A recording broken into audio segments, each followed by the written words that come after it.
আমার ছোট ছেলেটা তো আজকে ঘুমাইতেই চাইতেছে না, কি যে করি ওকে নিয়ে তো আর পারতেছি না। এই দেখো তোমার ছেলে কি করতেছে। আচ্ছা ঠিক আছে, ওকে নিয়ে তো এখানে আসা, আজকে তো ওর সাথে মজা করবো। এই তো আমি তো ঘোড়া সাজতেছি, আমার পিঠে তো আমার ছেলেকে বসিয়ে দাও, ওকে নিয়ে তো আমি ঘুরবো। আচ্ছা ঠিক আছে বসতেছি। এই তো আমরা বসে গেছি। ওরে বাবা রে, এটা কি বসেছে? আমি তো পড়েই গেলাম। আরে আমি কি তোমাকে বসতে বলেছি নাকি আমার ছোট ছেলেকে বসতে বলেছি? আচ্ছা ওকে তো রাখো, আমি তো একটা জিনিস সাজতেছি। এই দেখো আমি কি করি এখন। এই তো চাদরটা বিছিয়ে নিয়েছি, এখন তো একটু ভাঁজ করে নিলাম, এর উপর তো আমি শুয়ে পড়বো। এই দেখো বন্ধুরা, আমি তো এর উপরে শুয়ে পড়েছি, এখন তো আমি একটা জিনিস সাজবো।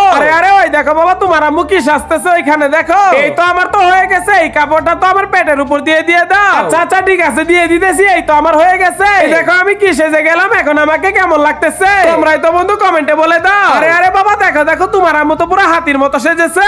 আরে আমাদের ছেলে তো অনেক হাসতেছে আর অনেক মজা নিতেছে। এই তো অনেকক্ষণ তো করেছি। এই দেখো আমি বেরিয়ে গেছি। আমার কাছ থেকে শিখো ছেলেকে কিভাবে হাসাতে হয়।